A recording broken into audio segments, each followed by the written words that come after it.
Welcome to Heart Mindify. Before we start the show, just a reminder to share, rate, and subscribe to this podcast wherever you're listening to it.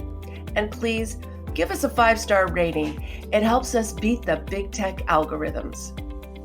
I'm John Izzy. Change can be difficult for a lot of us, but when we understand what makes us tick, we develop a better understanding of who we are and begin a journey of discovering our best self.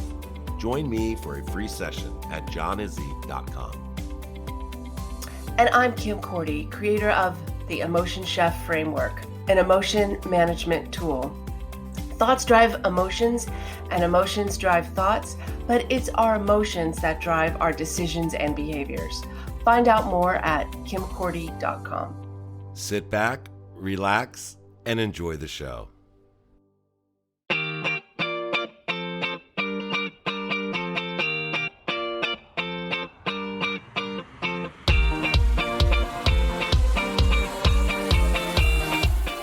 Knowing each other personally and socially for the past 10 years, Kim and John have joined forces, bringing years of experience and training, providing a platform for growth and personal development, along with a little humor. John is the heart, Kim is the mind, and together they are Heart Mindify.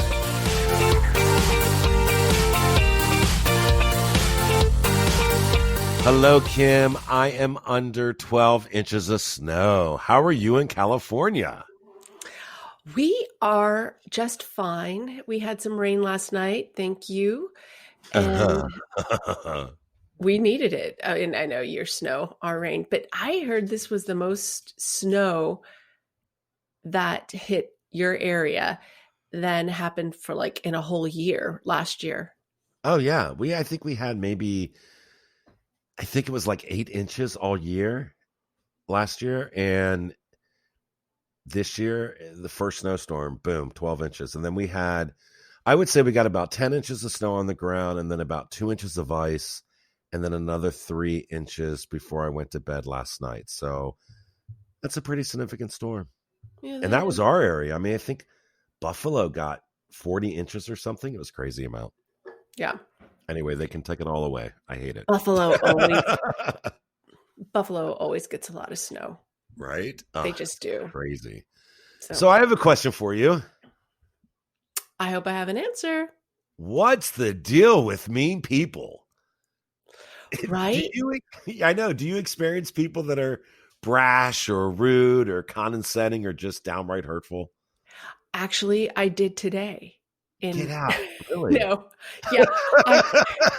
Your timing on this could not be better. I was a part of this round table and it was about marketing, and I had expressed some things, about the challenges and just what have been facing this year. And this woman, and all of a sudden, I think people kind of felt badly for me. And these were a lot more experienced in this realm of business. So I know all about implementing systems, and I can advise anybody on the consulting side of life. As you well know, we did it together. Yes. I've done it for thousands of years, but it hasn't been thousands of years of work on the Emotion Chef. So I still, the whole marketing thing and social media, it can be a little challenging.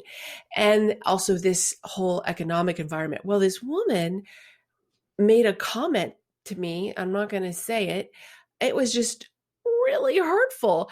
And I've kind of been a little bit sensitive anyway, just because we're on another shutdown and it's like,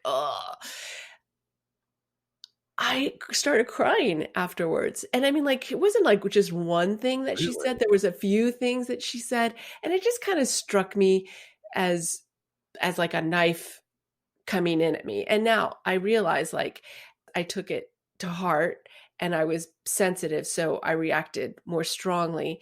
And after I listened to her words in my head again, I realized I can't listen to what she has to say. It was just mean, and I shouldn't take it so strongly. But I was like, this woman doesn't know me. She doesn't know anything about me. Why was she so mean? So I take it you didn't respond like I would have responded by saying, Wow. What motivates you to throw knives? No, I went into, well, it was mean. And it was really bad timing mean too. So, Yeah. Yeah. And that's the thing that I always think of when people are just downright mean. It's like, what is the motivation behind the act of being mean, right? It's like there's something going on inside of you that you feel the need to throw these brash, rude, condescending, and just harsh and hurtful comments at other people. There's something inside of you that's causing you to react the way that you're reacting.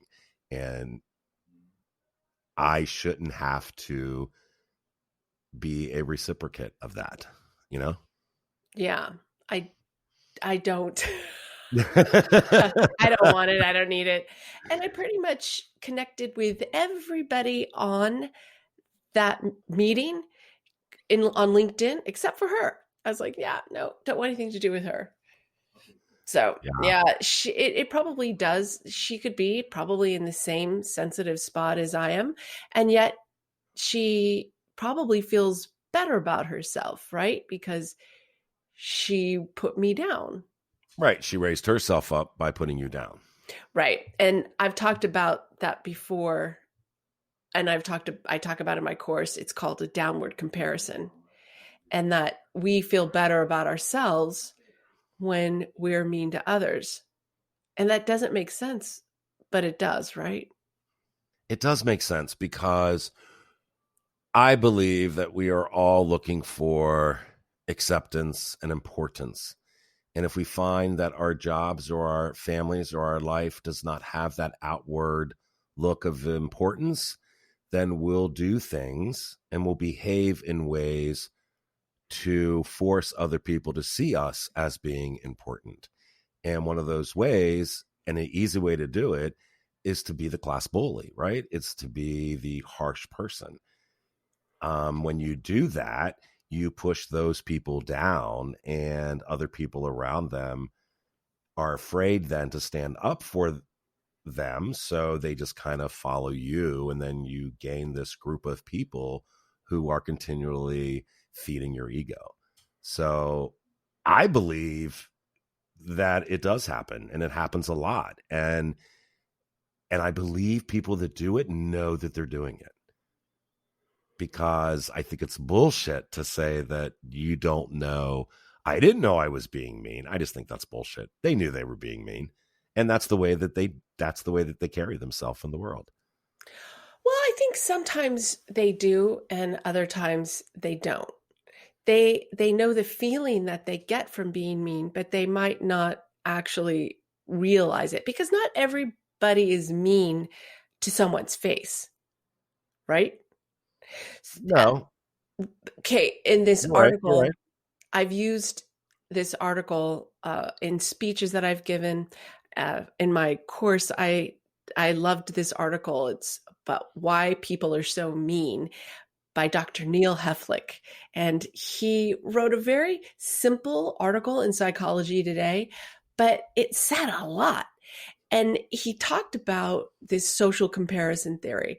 And he said that they did this little research based on this social comparison theory, which really argues that people make comparisons to other people naturally. That's just what we do all the time. We're comparing ourselves.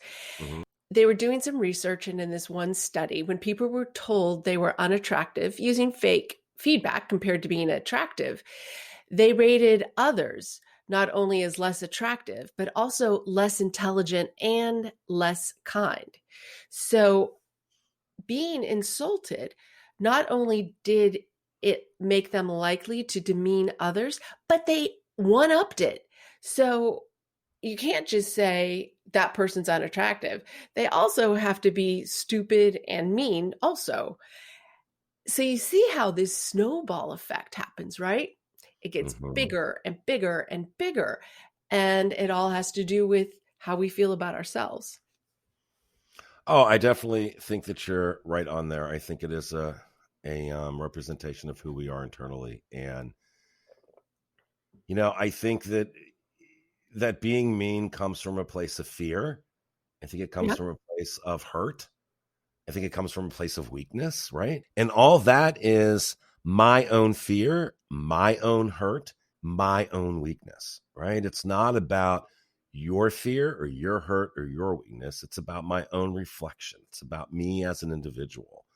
And, we all have insecurities and vulnerabilities that we want to protect. When we go into fear mode, we are protecting ourselves. But in protecting ourselves, sometimes we lash out, right? We lash out at people because we're trying to protect ourselves. So I think you're right in the sense that at times people don't realize that they're actually being mean because they are comfortable with saying things a certain way that they almost believe it to be assertive or believe it to be honest feedback. When in reality, I think that's just bullshit. I think it's just being mean. And so I don't know. I mean, I think we all have a lot of weaknesses and I think we all have fear and hurt, but there's a way to respond to people in a non-hurtful way that lifts both people up instead of just yourself. I think we've gone away from that. Yes. And you can deliver news in such a way that makes it, I have to say this because I'm a motion chef, palatable. You don't want words to be said to you that are so mean that you're like, I can't, like, I can't even take this in because just like that woman did this morning. You don't want people to feel like they are being attacked. Put them in defense mode because then it's just not going to be productive. So if your words are seasoned with salt, and salt was a currency at one time. Yeah. It was the thing to have because it made your food taste good. And that's why a man was worth his salt. So when you talk about salt back in the day, that is huge value. But today people are like, yeah, Morton's, just toss it on, like not a big deal. So, but when you think about the value of seasoning your words with salt, making them easier for someone to consume, it makes a huge difference. So, right on, John, call that BS. Here's the difficulty though, because yeah, I'm calling it bullshit. And I'm saying that you're being mean because you're being mean. And this is a typical behavior that you do all the time. So yeah, I'm going to call bullshit on it. But how do you respond to people in a healthy way, right? Or in an informative way, or in a way that's going to foster change in that person? Because I think that's the bottom line. The bottom line is that people are just mean. And how do we approach that without being mean in return? That's the question that I think is the big question for me. Because sometimes I just get pissed off and I just want to tell somebody, right? So, but how do I do that in a way that's healthy, in a way that fosters change, in a way that respects people? That's tough. It is. What I do, I try and do, which I did after the call, and I try to do on a regular basis, is when someone is mean, I remember this article. Dr. Heflick really impressed me with the fact that they're the ones with a problem. There's something going on with them that makes them have to be that way. So when you look at someone as the frightened kitty in the corner or the dog that feels threatened, you look at them a little differently. And so you might respond with kindness or say, I'm not really sure why you felt compelled, like you said, like say it in a nice way, Right. but that's not true, or that was very harsh and I didn't appreciate it. I don't know where that's coming from. And usually when people are confronted with that response, they kind of step back and think, wow, that was mean, because I don't think people are always thinking or recognizing how mean they are. So that's one tactic in a one-on-one situation, right? Yeah, and I like that. I mean, I think it's important to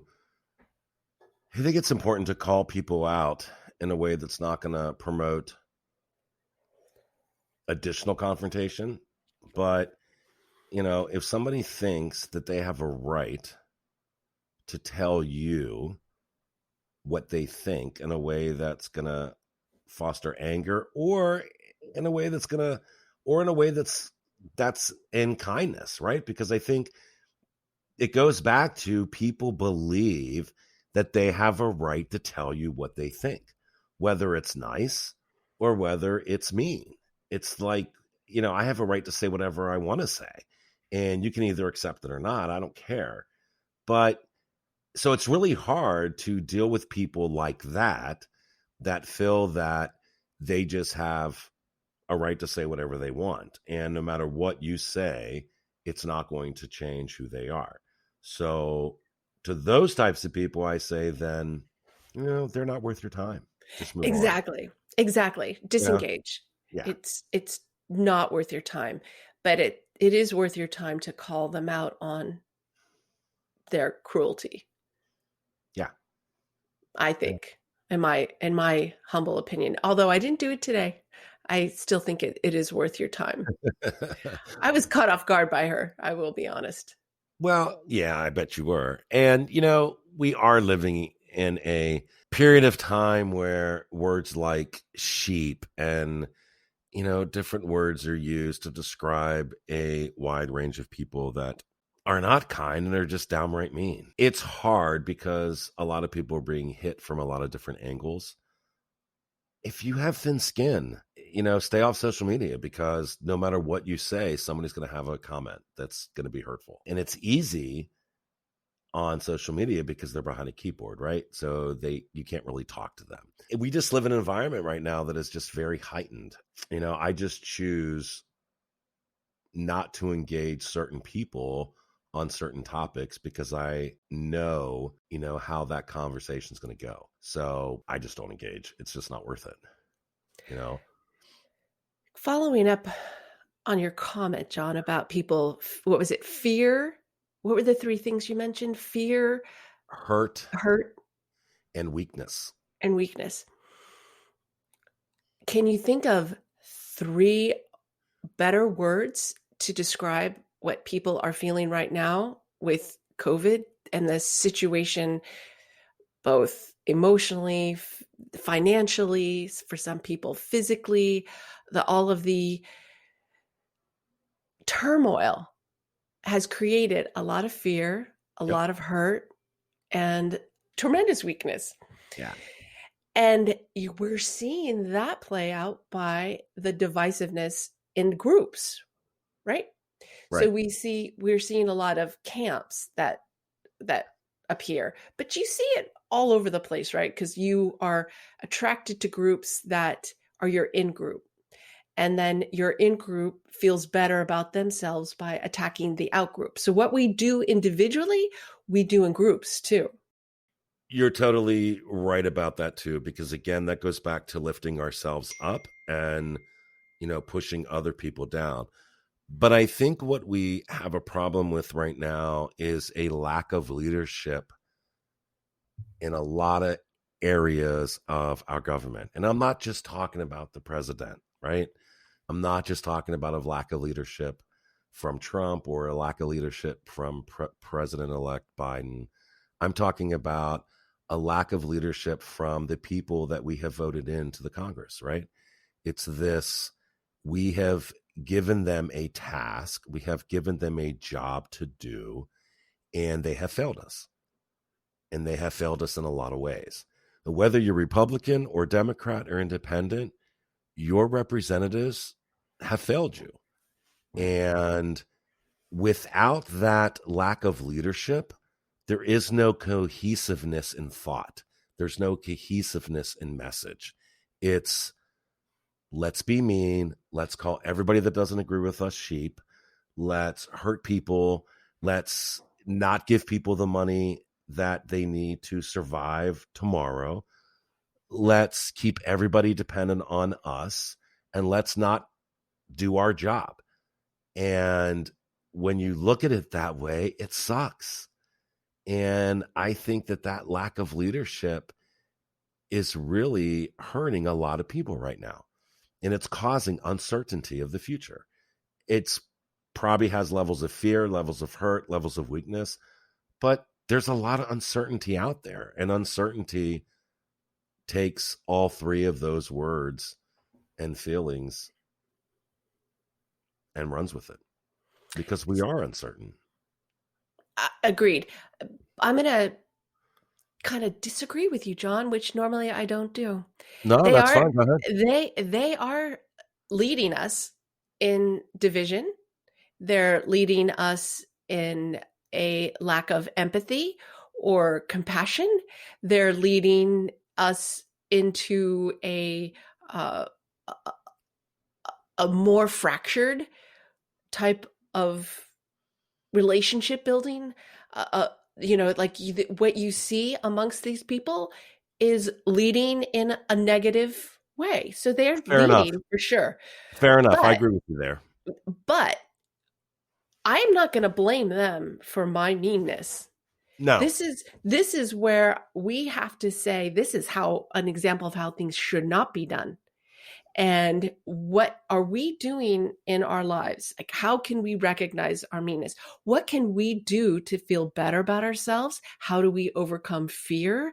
And that's when you stop externalizing all the problems that is someone else is creating and start to internalize it and say, I can change my world. I can change my personal culture. I can change my universe to not accept meanness and to create what I can in my life. If I know that fear, hurt, and weakness are proponents of being mean, then I can work on that, right? that's 100% correct. And I agree with you there. The problem with that is this. If I believe a certain thing, whether it's good for the world or not, if I believe a certain thing and I can get one other person to believe that, and then they can get another person to believe that, and so on, then there's strength in numbers, right? So that if enough people believe that you're a jerk, then it's okay to say you're a jerk, then that's being mean, but yet you think that that's okay because a lot of people agree with you. So it's like there's strength in numbers. So I guess when I refer to leadership in the sense, you're right. They are leading us down a road that is not what I consider a leader, a qualities in a good leader, right? It's the qualities in a bad leader is what they're showing now. So, I think we need to take personal responsibility for it. And I agree with you. If you feel fear, if you feel hurt, if you feel weakness, then it's good to try to understand the reasons behind those feelings, right? Because in understanding those reasons and then finding solutions to those reasons, then you will fear less and you will hurt less and you'll be stronger for it, right? Exactly. So I get that. On a global level though, and on a group level, it's a little bit more difficult to do because you have to affect change not only in yourself, but you have to affect change, with a group of people, and it takes a different tactic to do. Well, see, I think I'm just a Pollyanna optimist. Ha! And Pollyanna, she said, everyone. probably a lot of people out there who don't know who Pollyanna was, the character. Exactly. They say you can't boil the ocean. We've talked about this before, but Yep. we can do what we can to be an example and to be the light, to be the change that we want others to be. The more that we can influence others, which is what we try and do with this podcast. I know that in your coaching, in my program, it's all about empowering you to feel better about yourself or to have the tools that you need to be able to have a point of view that your group has and be a part of that group, but also understand the opposing point of view and not hate them for being different. It's one thing to have a friendly game of football or watch a football game and side with your team and jeer Yeah, yeah, on the yeah. opposing team. But when we go up to the levels where we're actually cruel because someone doesn't believe the way that we do or they don't look the way we want them to look, then that's where we get into trouble. So I and I know what you're saying, John, but I still feel if we can get enough people at an individual level, hopefully that'll turn the tide. And yeah, I agree with you. I think the problem with the way things are right now is that there's so much division and there's so much hate and there's so much rhetoric that is used to hurt people that it's going to take a lot of individuals to overcome those groups because those groups have a platform where people hear what they have to say. I know. And it's going to take a lot of people to change the tide. And I'm optimistic as well. I think it's going to happen. I think it'll happen slowly, but I think it will happen. Eventually people are just going to get tired of listening to nonsense and listening to hateful speech. It's beginning to happen now in certain circles, so I think it's going to continue. That article that you shared, the why are people mean, there was a quote in there that I just find absolutely amazing, and that is, when you insult or criticize someone else, it may say more about how you are feeling about yourself than the other person. So, when you, as we always say, when you have time during your day to think about the things that you say, think about that. Have you insulted or criticized anyone today? And if you have, what is it saying about you?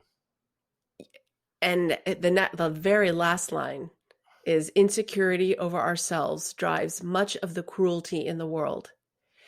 So if it's driving the cruelty, a part of my larger plan to boil the ocean is just make people feel good about themselves. And how do you do that?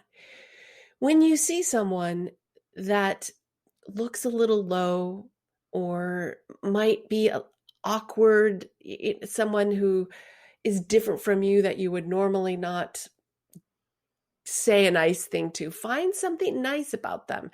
Find something that you like about them. And then it helps you to overcome your automatic negative thoughts about people who have whatever, but it also makes them feel good about themselves. And what we really need are for people to feel good about themselves. If that's really what's driving the cruelty in the world. So, how do we do that? Words, giving compliments that are true and sincere, not silliness. I do this now all the time, and boy, people's faces light up. Oh, absolutely, it does. It makes a huge difference in their day, and they're going to Huge. remember it. There's always people that are going to rub you the wrong way. That's always going to happen. It's the nature of life, right? There's people that are going to rub you the wrong way. That's fine. That's going to happen. But there is something in each and every one of us, right, that can be uplifted. And if we concentrate on the things that uplift people, then we do not give strength to the things that separate us, right? The strength right now is in the separation. What we need to get back to is the things that we share that are common between us. The qualities that, make me feel good, the qualities that make you feel good. And the way of doing that, like you said, is to point out, those things in other people. To get away from the rhetoric that just puts people down, because it's just not, it's not good. It's not good individually, and it's not good for a group of people. Can you imagine a world where people look for the good in others and then compliment that person for what they see instead of trying to feel better about themselves by belittling them? They can feel better about themselves by lifting another person up. Wow, what a wonderful world that would be. Right? Yeah. That'd be pretty good. Pretty awesome. Yeah. We can do it. Yeah, we can. All right, Yeah. Kim, let's do it. We're doing Let's our do it. part. Yeah. Yeah. All We right. just gotta get more people on board. Yeah. Nah, it's all good. We're giving people that have difficulty in expressing themselves a voice right here. So, if you're the type of person who, doesn't like to have the limelight, but you want to be there for other people because you care, then just do that. Be there for other people because you care. That will catch on, and you will have made a huge difference in someone else's life. People notice it. Yep, they do. Well, thanks, John. That was a great topic and very apropos. I Right? feel better. I feel much Good. better. Good. All right. Well, listen, thank you, listeners, for sharing again your day with us, or at least an hour or a half hour of it. We appreciate that. We Kim, do. have a great week. You too, John. All right. Bye. Talk to you next time. All right. Bye-bye.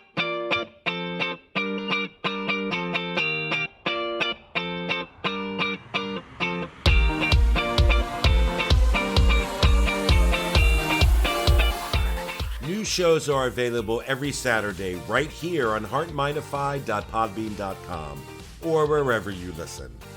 Kim and I would like to thank each and every one of you for allowing us to be a small part of your life. Be kind to yourself and remember, our hearts tell the story, but our mind is the conductor.